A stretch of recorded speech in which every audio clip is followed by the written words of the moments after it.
Greetings, loyal subjects of the Imperium of Man. I am Librarian Elias of the Adeptus Astartes. I am creating a series of recordings with the intent of educating the general populace of the dangers of the galaxy. All of this information comes from the Lexicanum, provided to me by the Adeptus Mechanicus. I will be reading verbatim from their archives. This recording will cover one of the many foes the Imperium faces. Primarch of the 14th Legion, Mortarion. Mortarion, also known as the Death Lord, the Pale King, was one of the original 20 Primarchs. He was given command of the Death Guard Legion on the arrival of the Emperor to his world of Barbarous, but turned to the forces of chaos during the Horus Heresy. Mortarion's appearance is a rather plain one. During the height of his powers as a servant of the Emperor, Mortarion was described as having an ashen, hairless face. He was extremely tall and thin, and wore a heavy collar around his throat that constantly emitted wisps of poisonous air. He wore a great cloak over his personalized suit of brass and bare steel power armor, known as the Barbaran Plate. He carried a huge, handcrafted Shenlongi energy pistol at his side called the Lantern. He also wore a string of globe-shaped brass sensors which contained poisonous gases from his homeworld, which were utilized as phosphex bombs. His signature weapon was the Man Reaper's Silence, a battle scythe a foot taller than him.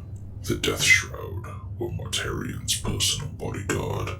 Two accompany him at all times, and are never more than 49 paces from his side. They are Marines who are listed as killed in action, and they wear a mask for the rest of their lives, so that only Mortarion may know of their true identity. They each carry their own Man Reapers, copies of the Primarch's weapon, proportionate for their own hands. The only consistent information regarding Mortarion and his homeworld come from a single source: the Stygian Scrolls of Lackland Thorn, a historian and polymath attached to the explorator fleet that discovered Barbarous. Mortarion crash-landed on the world of Barbarous. He came to rest at the site of a huge battle fought across a vast plain. All around him were strewn the bodies of the dead and dying for miles in all directions. Barbarous was constantly covered in a poisonous fog, and the mountains were ruled by fierce warlords. The normal humans, dropped off millennia before, were forced to live in the lowest areas of the planet amidst the choking fog. They were condemned to an endless life of servitude, and were in constant fear of those who moved above them. The winner of the battle in which Mortarion had landed was the greatest of the warlords, a man known as Necrons.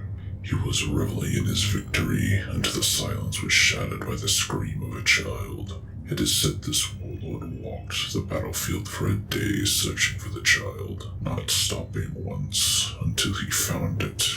For a moment, he considered killing the child, but he realized that no human should be able to breathe at this height, yet alone cry out. He considered what he had found, and then bundled the child up and carried it from the carnage. He now had a son, something he had craved for years, despite his dark magical powers. The warlord christened the child Mortarion, Child of Death. The warlord tested how high the child could survive in the poisonous atmosphere of Barbarous, and then erected a massive wall of black iron. He then moved his mansion past this to keep it from the child. Perhaps he knew the child was better than him, and that one day he would come for the warlord. Or perhaps he was afraid of the small child able to breathe, or no other of his kind could. Whatever he felt, he trained the child in his image. He taught everything of warfare to Mortarion. He was constantly at the front, fighting against all of the other warlords' armies, sometimes of undead humans, some of more demonic creatures. Mortarion was still human though, and he sought to know of those who had dwelled below the layer of fog. After witnessing the overlords hauling captive humans away for torture and experimentation, Mortarion escaped from his holdings and descended the mountain, the warlord bellowing after him of his treachery, and that to return would mean death. As Mortarion descended, he began to realize he had found his people. He smelt the scent of food for the first time. He saw people unobstructed by the fog, and for the first time he heard laughter. Real laughter, not that of victorious warlords. He realized that the prey that the warlords fought over was his own people, and with this came a sense of hatred, and he vowed to give them justice over their oppressors. His acceptance into the community of humans was not easy. He was seen as just another monster from above them, and that was quite true due to his appearance. He had pallid skin and hollow, haunted eyes, and he terrified most of the inhabitants. He may have been feared, but Mortarion bade his time and helped to get the meager harvest in, and was generally a useful and productive member of the society, more than most were. Eventually, the time he had waited for had arrived, a way to prove himself in the eyes of his fellow humans. A lesser warlord had arrived with his shambling undead legions and began to carry off those they could for their master's plans. In the ensuing overlord wars, the peasants fought back as best they could, but they only had fire torches and farming implements to defend themselves. Each of them had fought many times like this during their lives, and it was all they could do. They could not run, let alone put up an effective countermaneuver. Until, that is, Mortarion himself joined into the fray. He strode above his fellow humans, dwarfing all around him. He used an enormous two-handed scythe and charged into the ranks of the enemy with the hatred that had been building for years before, and drove them from the village. The warlord smiled and withdrew to the poisonous area above, unaware of the Primarch's amazing respiratory abilities. Mortarion dispatched the warlord, and his place among the villagers was sealed. As Mortarion grew, he taught the villagers all he knew of warfare. A word of his knowledge and exploits spread, and the people came from far and wide to learn from him. Soon, villages were becoming strongholds, and the villagers were more effective defenders. Eventually, Mortarion began to move from village to village, teaching along the way, and if need be, defend the settlements. His ultimate vengeance was always denied to him because of the fog that prevented the humans from pushing home their attacks. Mortarion then recruited the strongest and most resilient of warriors from the villages he went to. He formed them into elite units and drilled them himself. He turned blacksmiths from tool working to weapon making when time allowed, and had them craft armor.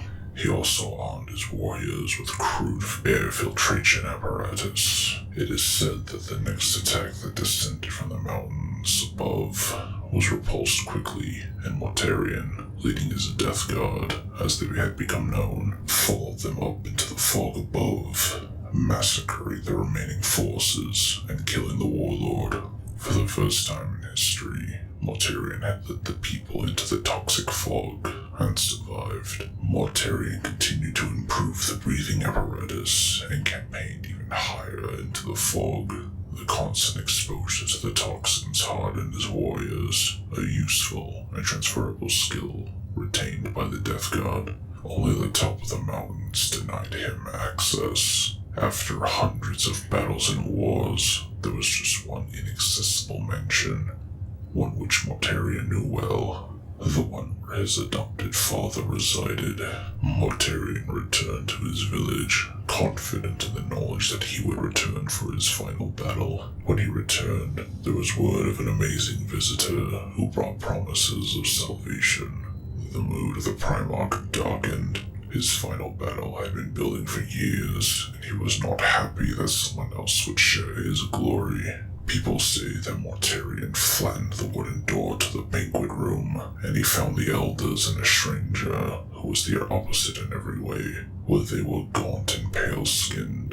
The stranger had bronzed flesh and a perfect physique. The connection between father and son immediately formed and was plain to see. Although Mortarion knew nothing of the link, the stranger challenged the young Primarch to capture the last mansion alone. But if he failed, he would join the stranger in total obedience. Mortarion turned away and began the ascent to the final mansion, that of the man he had called father.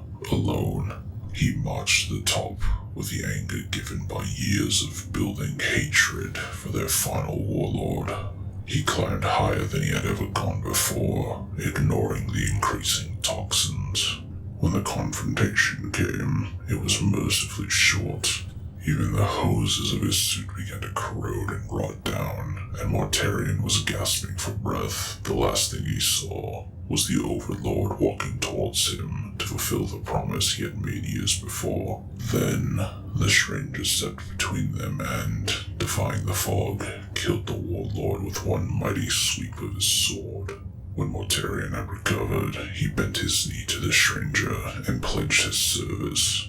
Only then did the stranger reveal himself to be the Emperor of Mankind and Mortarion's father. He then was given command of the 14th Legion of Space Marines, the Dusk Raiders, though they would be renamed to the Death Guard later.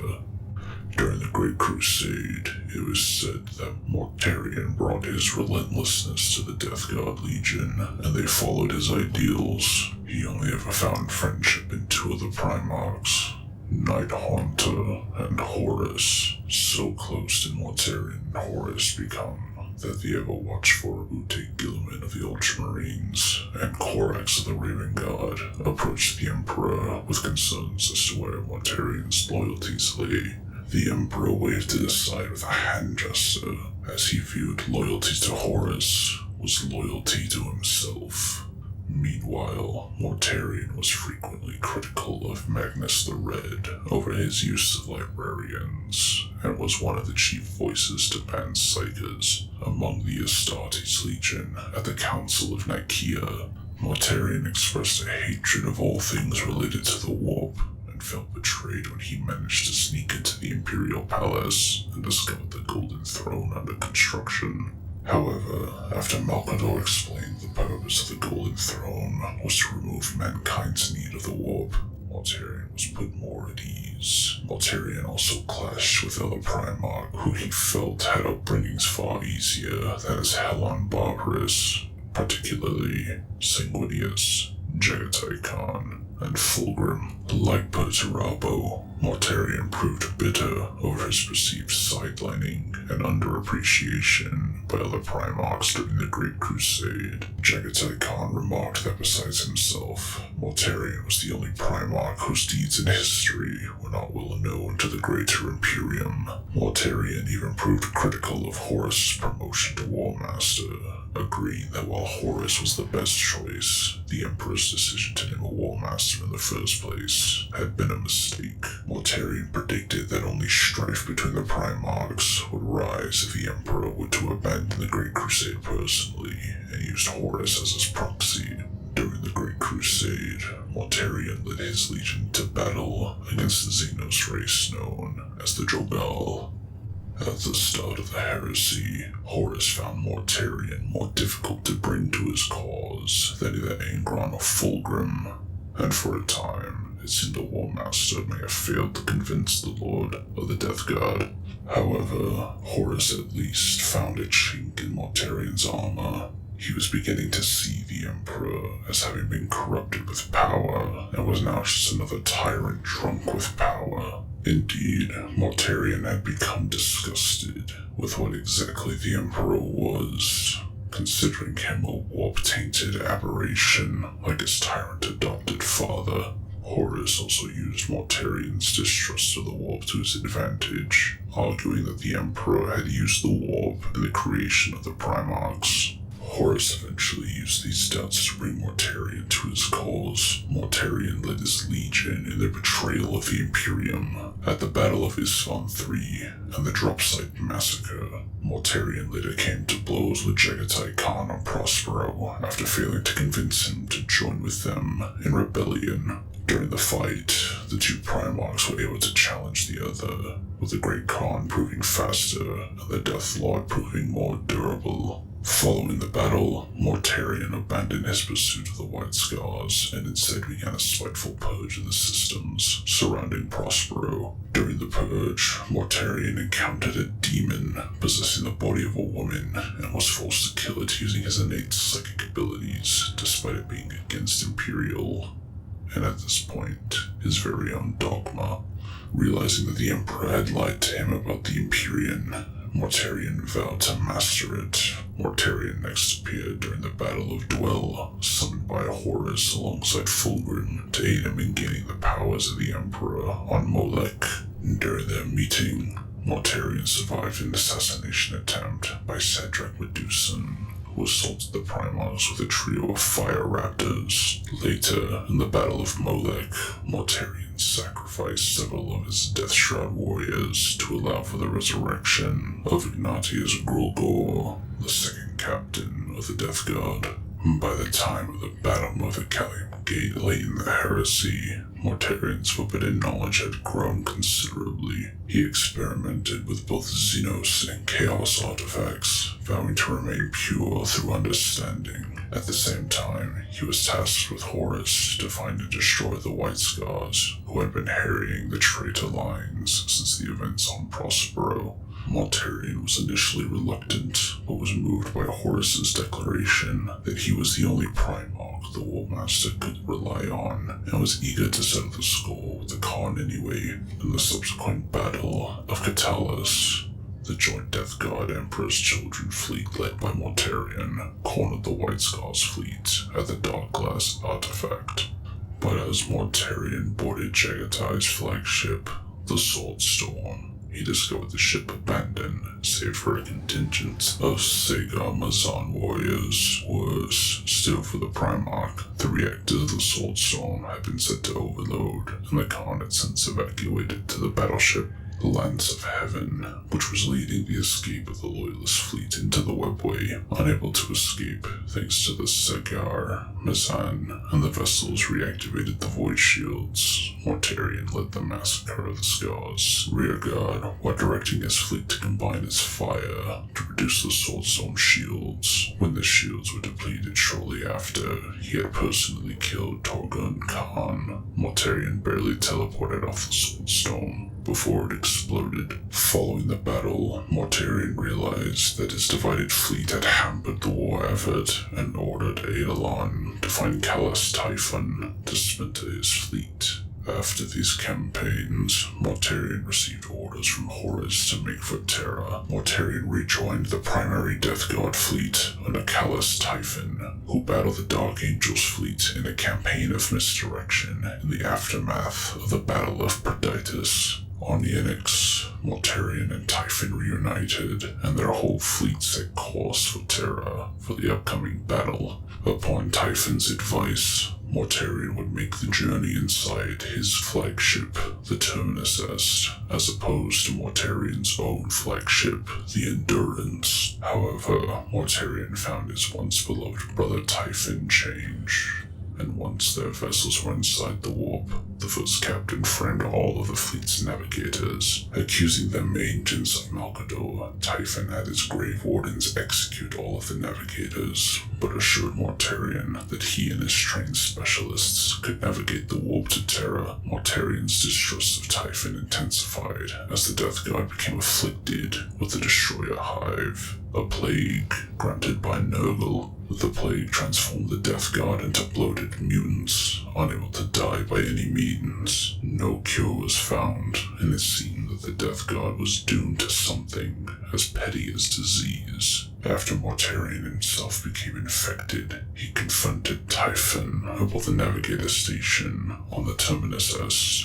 Mortarion accused Typhon of treachery, and the first captain replied that he had indeed lied to his Primarch before a greater purpose he would come to appreciate. Enraged, Mortarion engaged Typhon into a duel, with the first captain's psychic abilities allowing him to hold off the Primarch's attacks for a time. However, Mortarion eventually prevailed and struck down Typhon with his scythe. Due to the Destroyer Hive, Typhon quickly came back to life. Mortarion then revealed his trump card, unleashing the deformed Ignatius Grogor from his confines. Grogor strangled Typhon to death, fulfilling his oath to Mortarion to kill the first captain. However, Typhon quickly came back to life again, and both the first captain and Demon laughed as Mortarion realized he had been betrayed. With no more options and overcome by the Destroyer Plague, Mortarion began to hallucinate that he was back on Barbarous, attempting to endure the toxins of the mountains to reach his father's fortress. He heard the voice of Nurgle stating that,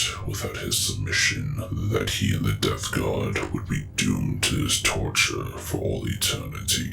However, with submission would come new, unparalleled endurance and power. Mortarion simultaneously experienced himself before the Emperor. After his failure to kill his father had finally snapped, he pledged himself to Nurgle, and the torture ceased. According to a demon known as the Remnant, Mortarion had allowed Typhus to corrupt the Death God as he saw no other path for the survival of his sons. What emerged from the warp bore little resemblance to what had gone in. The Marines' once gleaming armor was corroded and shattered, barely containing their bloated, pustule-covered bodies. Their weapons and armor were powered by the energies of chaos, and they became known as the Plague Marines, although they would still use the name Death God. During the Siege of Terra, Mortarion was the last of the traitor Primarchs to appear in the Sol System. The Lord of Death appeared aboard the Vengeful Spirit, his putrid stench sending all but Horus, Abaddon, and Tormageddon into convulsions. True to his earlier pledge, Horus let Mortarion's Death God be the first to land upon Terra. During the battle on Terra,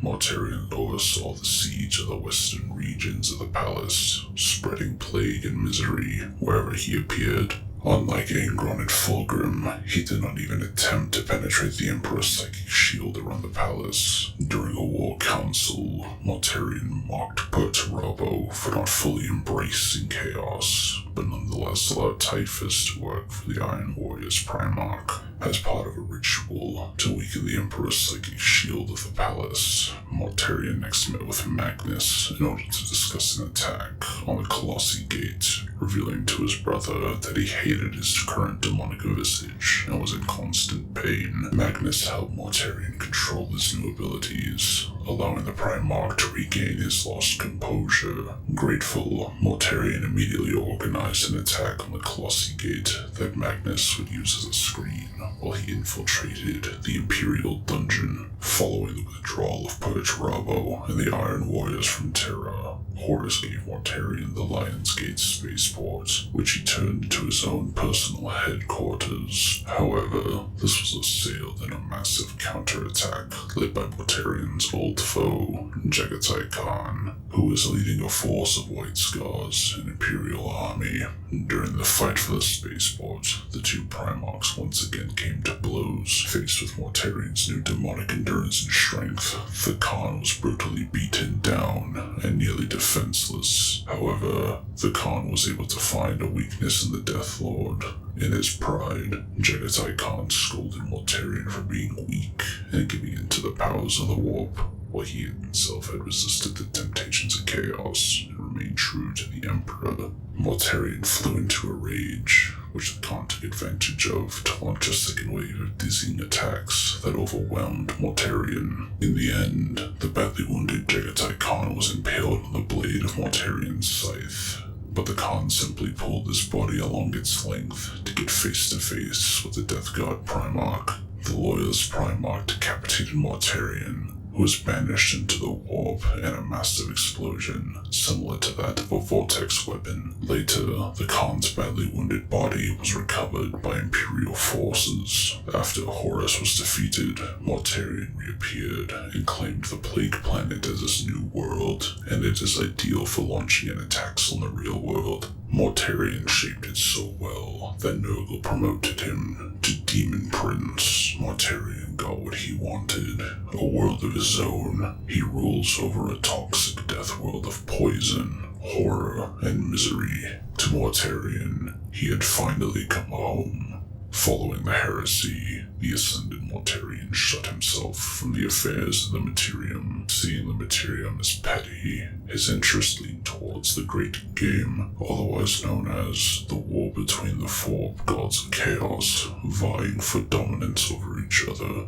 He was rarely seen even by his own subordinates on the Plague Planet, leaving the Death God to conduct campaigns as his own warband. However, he still appeared in galactic affairs on a number of occasions. In 437, Millennium 36, Mortarion emerged at the head of a Death God and Nurgle demon army that led to the fall of Sanctia. In 901, Millennium 41, during the Battle of Cornovin, Mortarion killed Geronatan, Supreme Grandmaster of the Grey Knights. Geronatan's subordinate, Kaldor Drago, assaulted the demon Primarch and spoke the true name that the Emperor had originally intended for him. Mortarion's physical form devastated, and his spirit was sent into the Materium. Drago carved his forebear's name onto the demon's heart, an insult Mortarion is never forgiven. After Rabute Guilliman was resurrected, in the closing days of the 41st millennium, Mortarion sensed his brother's rebirth. Guilliman's return sparked Mortarion's interest in material affairs once more, and for the first time in 10,000 years, he decided to lead the whole of the Death God in a renewed campaign. In anticipation, he created 7 new diseases with the Hand of Darkness, one of which was a blindness-inducing plague that swept through Ultramar. Much to Mortarion's chagrin, only Guilliman's presence could cure the sickness. Later, Mortarion personally led a massive invasion of Ultramar. In what became known as the Plague Wars, Mortarion massacred the population of entire worlds in an attempt to goad Guilliman into battle. During that campaign, Mortarion appeared during the invasion of Condor, where he led the Death God in an attempt to break through to Macragge itself. The demon Primarch later aided Typhus and Kugath, a great unclean one, in their trap against Guilliman on Paramino, but was foiled by a mysterious young girl who may have been a living saint. Mortarion's plan against Guilliman reached its climax on Iax, luring his brother there in cooperation with Kugath, who created a deadly disease known as the God Blight, which was capable of even killing a Primarch. Mortarion and Kugath both ignored orders from Nurgle himself to move to the Scourge Stars due to the new war in the Rift, with even Typhus abandoning his Primarch to follow the Plague God's will. Mortarion still believed himself not a slave to chaos, and sought to transform Ultramar into an extension of the Garden of Nurgle. On Iax, the two Primarchs came to blows, but Mortarion was able to emerge the victor thanks to his demonically enhanced strength and resilience. Administering the God Blight, Mortarion attempted to goad his brother down the path of corruption by stating that Nurgle could save him from his agonizing death. When Guilliman suddenly reawoke and channeled the power of the Emperor directly, Mortarion fled before the power of his father.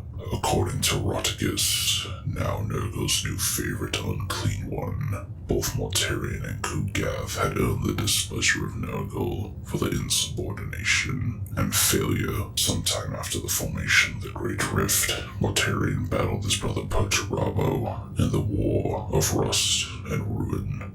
This is the last known record we have of Mortarion. This concludes the information regarding Mortarion. More in-depth information regarding him will be recorded at a later date. This is Librarian